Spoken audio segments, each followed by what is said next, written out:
There are moments in life that arrive without warning, quiet, ordinary seconds that suddenly open into something unforgettable. It happened on a cold, rainy afternoon in a busy café, the kind where people walk in hurriedly, dripping umbrellas and shaking off the chill. No one noticed the girl who stood just inside the door, balancing awkwardly on a prosthetic leg, her crutches trembling slightly as she scanned the room for a place to sit. Her face held the kind of tired determination that children shouldn't have to wear.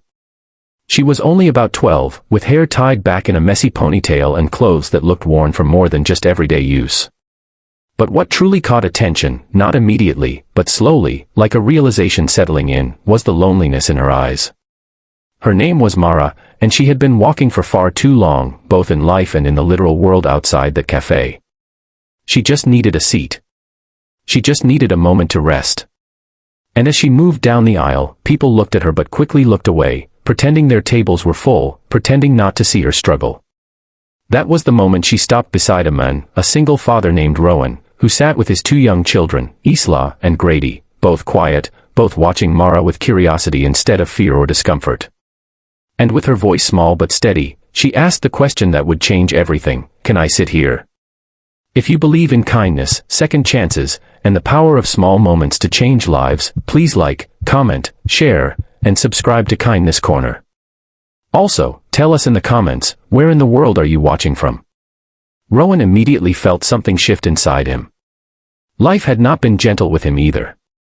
He had lost his wife 3 years earlier to a sudden illness, and since then he had been carrying the weight of raising 2 children alone while working long hours as a mechanic.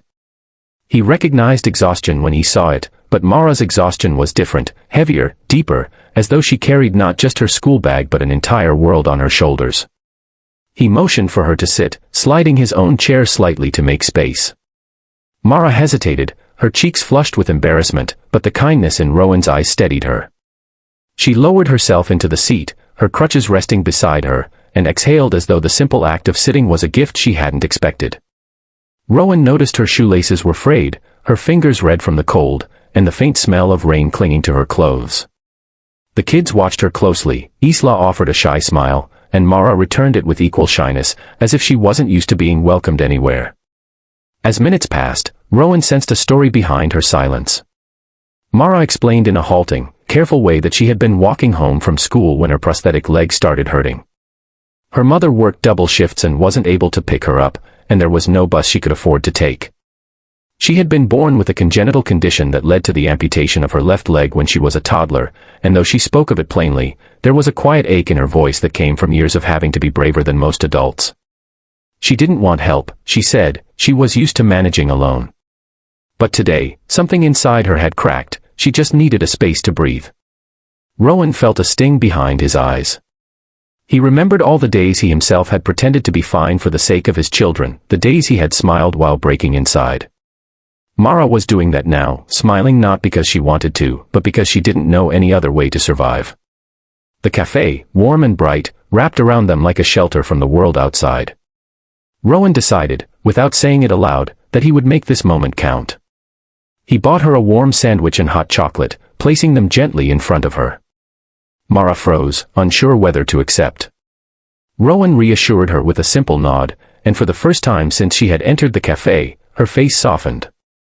She ate slowly, as though savoring not just the food but the rare feeling of being cared for.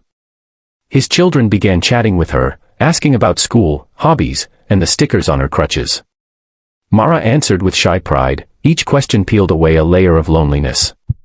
Rowan watched the scene unfold and felt something rise in him, a reminder of how deeply kindness could heal, not just the receiver but the giver too.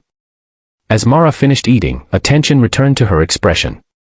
She confessed, in a voice barely above a whisper, that she feared going home. Not because anyone would harm her, but because her mother would be overwhelmed with worry and guilt once she learned how far she had walked alone. Her mother, Leona, had been working non-stop, ever since Mara's father left them. Money was tight, medical bills never seemed to end, and Mara often pretended she wasn't hurting to avoid adding to her mother's burden. Rowan's chest ached hearing this. He realized Mara wasn't asking for pity, she was asking for understanding, for someone to see her without judgment. Rowan decided he would drive her home. Mara's eyes widened in disbelief, and for a moment she looked as though she might cry.